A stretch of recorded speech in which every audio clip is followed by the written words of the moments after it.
Good morning everyone. चलो बच्चे, आपका ओवरहेड्स चैप्टर हमने कल शुरू किया था, ठीक है। उसी चैप्टर को आगे अब कंटिन्यू करते हैं। अच्छा बेटा, कल हमने एक तो मीनिंग ऑफ ओवरहेड्स हमने देखा था, ठीक है। फिर हमने डिफरेंस किया था between direct cost and indirect cost, और तीसरा हमने टाइप्स ऑफ डिपार्टमेंट्स कौन कौन से होते हैं हमने वो डिस्कशन किया था। अब बेटा आप अगली हेडिंग जरा मेरे साथ साथ लिखोगे बेटा, डिस्ट्रीब्यूशन ऑफ ओवरहेड्स। इसमें लिखना डिस्ट्रीब्यूशन ऑफ ओवरहेड्स, ठीक है बेटा। ओवरहेड्स के डिस्ट्रीब्यूशन के ना हमारे पास बचे दो मेथड्स हैं। एक को हम कहते हैं primary distribution of overheads, primary distribution of overheads, और दूसरे को बच्चे हम कहते हैं सेकेंडरी डिस्ट्रीब्यूशन। सेकंड को हम कहेंगे बेटा सेकेंडरी डिस्ट्रीब्यूशन ऑफ ओवरहेड्स। तो आपके दो तरह के डिस्ट्रीब्यूशन हमें पढ़ने हैं, सेकेंडरी और प्राइमरी, ठीक है बेटा। चलो इसे लिखो पहले, फिर करना शुरू करते हैं।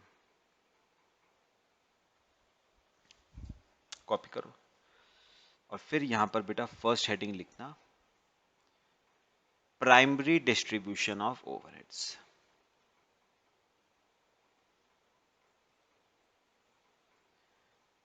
Primary distribution of overheads.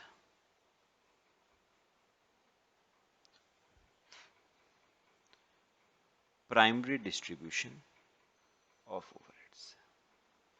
अब ये क्या होता है बेटा, लिखना शुरू करो मेरे साथ साथ। What is primary distribution? It is the process of initial distribution. It is the process of initial distribution of overheads among all departments,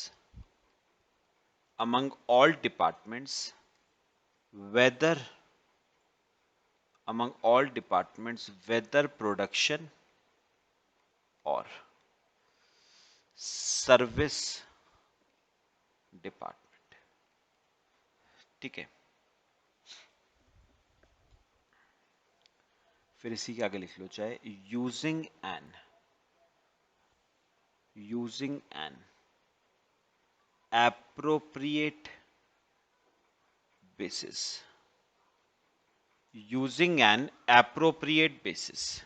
तो it is the process of initial distribution of overheads among all departments, whether production or service departments, using an appropriate basis, बेटा थोड़ा सा ना अभी पहले लिखो फिर समझेंगे बेटा इसे।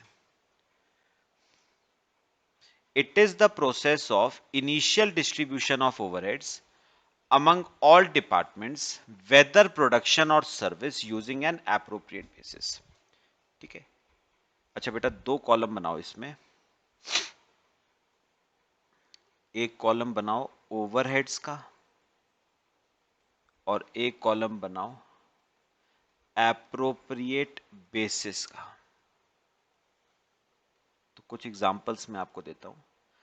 जैसे बेटा, वैसे ये आपने ना चीज अगर आपको याद हो तो आपने डिपार्टमेंटल अकाउंट्स में भी मैंने आपको बताया था। जैसे रेंट होता है, रेंट, तो रेंट को डिपार्टमेंट्स में डिस्ट्रीब्यूट करने का मोस्ट एप्रोप्रिएट बेसिस बेटा क्या होता है? Floor area. जिस डिपार्टमेंट का एरिया जितना ज्यादा होगा वो डिपार्टमेंट ओवरहेड्स एब्जॉर्ब उतने ज्यादा करेगा। तो याद रखना, रेंट को बांटने का मोस्ट एप्रोप्रिएट बेसिस एरिया। अच्छा, अगर हम बात करें लाइटनिंग कॉस्ट की, तो बेटा लाइटनिंग कॉस्ट को डिस्ट्रीब्यूट करने का मोस्ट एप्रोप्रिएट बेसिस होता है बेटा नंबर ऑफ लाइट पॉइंट्स। तो जिस डिपार्टमेंट में जितने ज्यादा लाइट पॉइंट्स होंगे, वो डिपार्टमेंट लाइटनिंग कॉस्ट उतनी ज्यादा एब्जॉर्ब करेगा। फिर सुपरविजन चार्जेस। अच्छा, सुपरविजन चार्जेस को एप्रोप्रिएट करने का most appropriate basis number of workers. जिस डिपार्टमेंट में वर्कर्स जितने ज्यादा होंगे, वहां पर सुपरविजन रिक्वायर्ड उतनी ज्यादा होगी। Same canteen expenses. जिस डिपार्टमेंट में वर्कर्स जितने ज्यादा होंगे, उस डिपार्टमेंट के प्रपोर्शनेटली कैंटीन एक्सपेंसेस उतने ज्यादा होंगे। ठीक है। फिर पावर। पावर को डिस्ट्रीब्यूट करने का most appropriate basis kilowatt hours. ऐसे ही insurance of machinery. Insurance of machinery को डिस्ट्रीब्यूट करने का most appropriate basis book value of machinery. Depreciation. Depreciation on machinery. Depreciation को डिस्ट्रीब्यूट करने का most appropriate basis book value of machinery. तो ये बेटा कुछ एग्जांपल्स मैंने आपको दिए हैं कि किस किस खर्चे को आप किस किस बेसिस पे आप डिस्ट्रीब्यूट कर सकते हो। ये होता है हमारा बेटा प्राइमरी डिस्ट्रीब्यूशन। कॉपी करो, पहले मैं थ्योरी आपको लिखवा दूं, फिर मैं आपको एक एग्जांपल से पूरा केस समझाऊंगा बेटे। कॉपी कर लो इसे।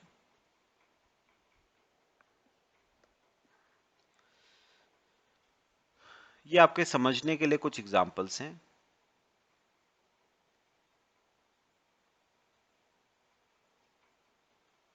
चलो करें बेटे। अब आओ बेटा second point, secondary distribution of overheads. Secondary distribution of overheads. अच्छा, इसे ना हम एक दो नाम और देते हैं। It is also known as reapportionment. It is also known as reapportionment oblique redistribution. It is also known as reapportionment oblique redistribution of overheads. ठीक है, फिर लिखो।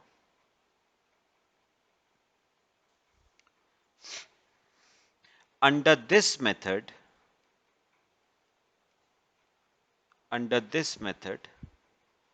overheads of service department are redistributed.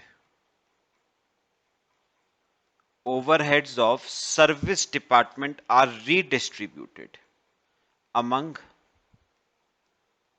production departments. Under this method, overheads of service department are redistributed among production departments in ratio of benefit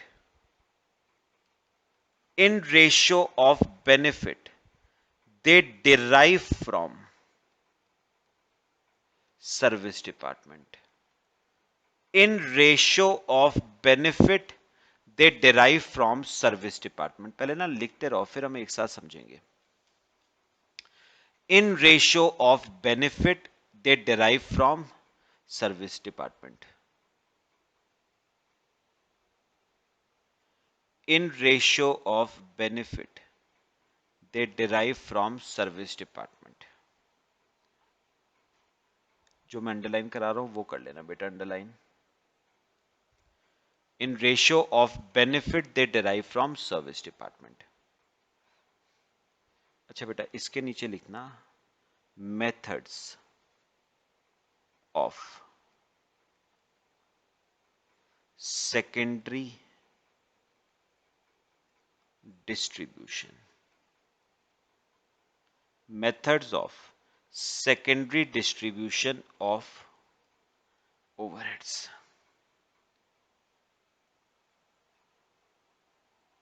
methods of secondary distribution of overheads. बेटा वैसे देखा जाए तो broadly हमारे पास बेटे तीन methods हैं।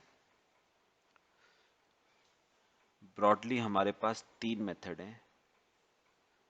एक है डायरेक्ट डिस्ट्रीब्यूशन मेथड। फर्स्ट है डायरेक्ट डिस्ट्रीब्यूशन मेथड, सेकंड है नॉन रेसी। या पहले एक काम करो आप 2 मिनट, पहले आप रेसिप्रोकल लिख लो। रेसिप्रोकल सर्विस मेथड, सेकंड है रेसिप्रोकल सर्विस मेथड और थर्ड है non reciprocal method. Non reciprocal method. अच्छा रेसिप्रोकल सर्विस मेथड में बेटा हमारे पास तीन मेथड्स हैं। रेसिप्रोकल सर्विस मेथड में हमारे पास तीन मेथड हैं। कौन कौन से तीन है? फर्स्ट लिखो रिपीटेड डिस्ट्रीब्यूशन मेथड, फिर है साइमल्टेनियस इक्वेशन मेथड और फिर है आपका trial and error method. Second है आपका ट्रायल एंड एरर मेथड। लो बेटा कॉपी करो इसे, फिर आगे देखना शुरू करते हैं।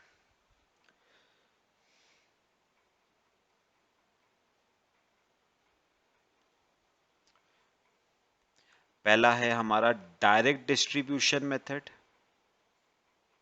सेकंड है रेसिप्रोकल सर्विस मेथड। अच्छा रेसिप्रोकल मेथड में हमारे पास तीन मेथड्स हैं, रिपीटेड डिस्ट्रीब्यूशन, साइमल्टेनियस इक्वेशन और ट्रायल एंड एरर मेथड। और लास्ट है हमारे पास नॉन रेसिप्रोकल मेथड। ठीक है बेटे, चलो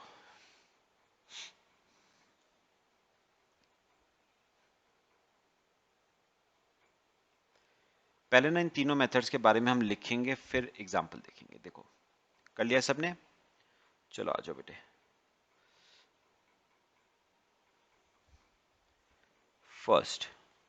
फर्स्ट है आपका direct distribution method. Direct distribution method, इसमें लिखो under this method, under this method it is assumed that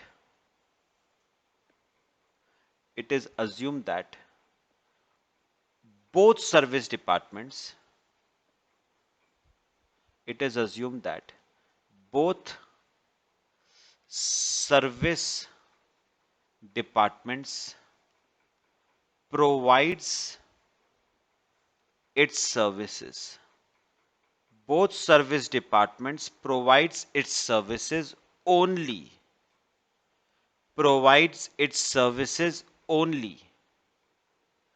to production departments. Only to production departments. फिर लिखो service departments service departments do not provide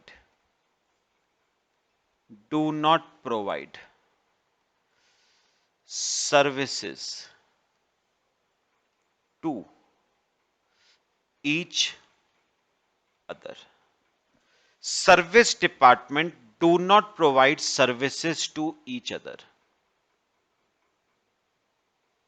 Service departments do not provide services to each other. Service departments आपस में एक दूसरे को service provide नहीं करते हैं. फिर लिखो second method, reciprocal service method. Reciprocal service method, इसमें लिखो under this method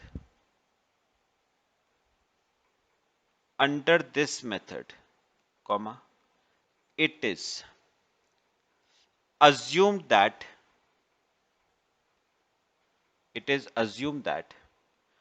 both service departments provide services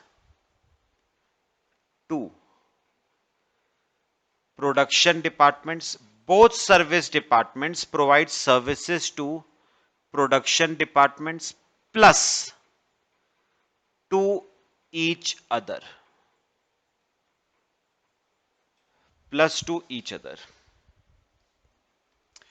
Both service departments provide services to production departments plus to each other. मतलब दोनों सर्विस डिपार्टमेंट एक दूसरे को भी सर्विसेज प्रोवाइड करते हैं. ये आपका रेसिप्रोकल सर्विस मेथड. और बेटा तीसरा मेथड हमारा आता है, पहले लिख लेते हैं फिर समझेंगे. तीसरा आता है बेटा non reciprocal service method. Non reciprocal service method लिखो जरा. This method is also known as step ladder method. This method is also known as step ladder method. Under this method, one service department provides services to other service department, but the second service department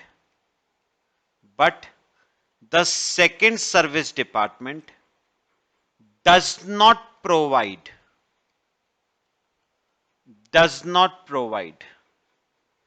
services to first service department. तो एक service department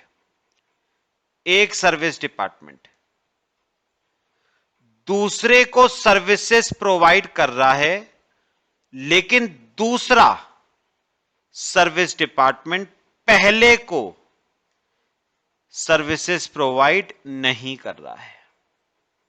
चलो बेटा पहले copy करो, फिर हम जरा समझना शुरू करते हैं तीनों में बेटा डिफरेंस क्या है. कॉपी करो इसे.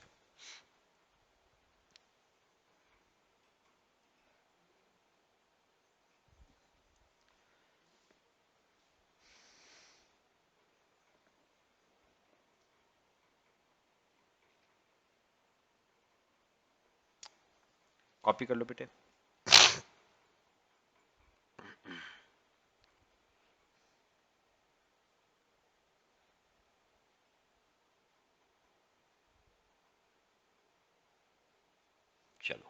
करें बेटा? आ जाओ, ध्यान से मेरी बात सुननी है बेटा सबने। एग्जाम्पल देखना जरा बेटा, हमारी जो फैक्ट्री है ना, उसमें 4 डिपार्टमेंट्स हैं, ए बी एक्स और वाई। ये जो ए बी हैं और जो एक्स वाई हैं बेटा, ये ए बी हैं प्रोडक्शन डिपार्टमेंट, और जो एक्स वाई हैं ये हैं बेटा आपके सर्विस डिपार्टमेंट। ठीक है, चलो आओ अब यहां पर लिखो एक्स वाई। सुनो सुनो, एक्स वाई को, एक्स ए को 60% सर्विसेज देता है, बी को 40%, वाई ए को 70%, बी को 30%। सुनो मेरी बात सुनना सब। पता है हमें थोड़ा सा ना अब ये समझना है इस क्वेश्चन में कि ये वाला मेथड कौन सा है। ध्यान से सुनो, मुझे एक बात बताओ बेटा, service department X production department A को सर्विसेज देता है, प्रोडक्शन डिपार्टमेंट बी को सर्विस देता है। सर्विस डिपार्टमेंट वाई भी ए को सर्विस देता है, बी को सर्विस देता है, लेकिन नोटिस करो एक्स वाई को सर्विस नहीं देता है और वाई बेटा एक्स को सर्विस नहीं देता है। इसका मतलब क्या हुआ, सर्विस डिपार्टमेंट दोनों सिर्फ और सिर्फ प्रोडक्शन डिपार्टमेंट को अपनी सर्विसेज देते हैं। दोनों सर्विस डिपार्टमेंट एक दूसरे को कोई सर्विस नहीं देते हैं। तो इसे बेटा हम कहते हैं डायरेक्ट डिस्ट्रीब्यूशन मेथड। तो याद रखना, डायरेक्ट डिस्ट्रीब्यूशन मेथड में क्या होता है, दोनों सर्विस डिपार्टमेंट प्रोडक्शन डिपार्टमेंट को सर्विसेज देते हैं, लेकिन एक दूसरे को वो सर्विसेज प्रोवाइड नहीं करते हैं। This is direct distribution. चलो बेटा आ जाओ अगला। देखो अब दो प्रोडक्शन डिपार्टमेंट हैं ए बी, दो सर्विस डिपार्टमेंट हैं एक्स वाई। देखना एक्स वाई, एक्स ए को देता है 60, बी को 30 और वाई को 10। ऐसे ही 50 30 20। ठीक है, तो बेटा अब ये भी क्लियर करो, मेरी बात सुनो, नोटिस करो इसमें और मुझे बताना। जो एक्स है वो ए और बी को तो सर्विसेज खैर देगा ही देगा, वो वाई को भी सर्विस दे रहा है। मतलब एक्स दूसरे सर्विस डिपार्टमेंट को भी सर्विस दे रहा है। और रही बात वाई की, तो वाई भी ए और बी को तो सर्विस देगा ही देगा, साथ ही साथ वो सर्विस बेटा एक्स को भी देगा। यानी एक बात नोटिस करो, एक्स वाई को सर्विस दे रहा है और वाई बदले में एक्स को दे रहा है। तो इस मेथड को बेटा, इस मेथड को हम क्या नाम देते हैं, रेसिप्रोकल मेथड। रेसिप्रोकल का मतलब क्या होता है, रेसिप्रोकेट करना, मतलब बदले में लौटाना। तो एक्स ने वाई को दी, बदले में वाई ने एक्स को दी, इसलिए इसको कहते हैं रेसिप्रोकल मेथड। इसमें फर्दर कितने मेथड्स हैं, 3, वो अभी बात की बात है। डिफरेंस क्लियर हो रहा है सबको? कॉपी कर लो पहले से, फिर तीसरा कराता हूं।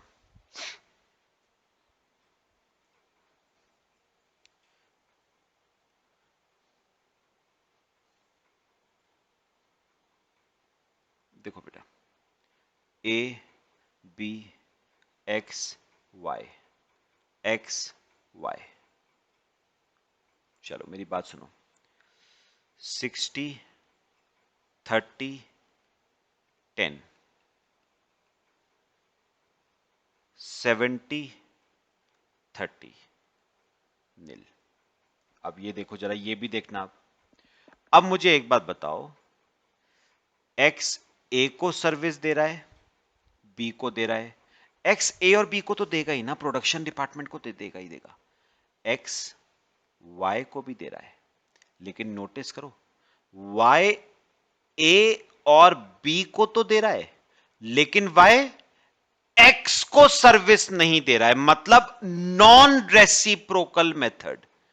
क्यों नॉन रेसिप्रोकल, मतलब क्यों? क्योंकि रेसिप्रोकेट नहीं हो रहा है। एक्स तो दे रहा है वाई को, लेकिन वाई एक्स को नहीं दे रहा है, तो नॉन रेसिप्रोकल सर्विस मेथड। तो बेटा तीनों मेथड्स की ना बच्चे करेक्टरिस्टिक्स आप याद रखोगे। करेक्टरिस्टिक क्या है सुनो। डायरेक्ट डिस्ट्रीब्यूशन मेथड में सर्विस डिपार्टमेंट अपनी सर्विसेज सिर्फ प्रोडक्शन को देता है, दोनों सर्विस डिपार्टमेंट एक दूसरे को सर्विस नहीं देते हैं। अच्छा, रेसिप्रोकल मेथड में सर्विस डिपार्टमेंट प्रोडक्शन को तो देगा ही देगा, वो दूसरे सर्विस डिपार्टमेंट को भी सर्विस देगा। और नॉन रेसिप्रोकल मेथड में एक सर्विस डिपार्टमेंट दूसरे को देगा, लेकिन दूसरा बदले में पहले को नहीं देगा। This is non reciprocal method. बेटा कॉपी करो, क्वेश्चंस हम इसके कल से करना शुरू करेंगे। कॉपी कर लो सब। मेरे ख्याल से तीनों मेथड्स क्लियर हुए। तीनों मेथड्स में बेटा डिफरेंस आपको क्लियर हुआ। तो हमने थ्योरेटिकल काफी हमने डिस्कस किया, अभी आगे और भी करेंगे। कल हम ना मेथड्स के ऊपर कुछ क्वेश्चंस करेंगे, ठीक है? चलो बच्चे, बाकी हम नेक्स्ट क्लास में डिस्कस करते हैं।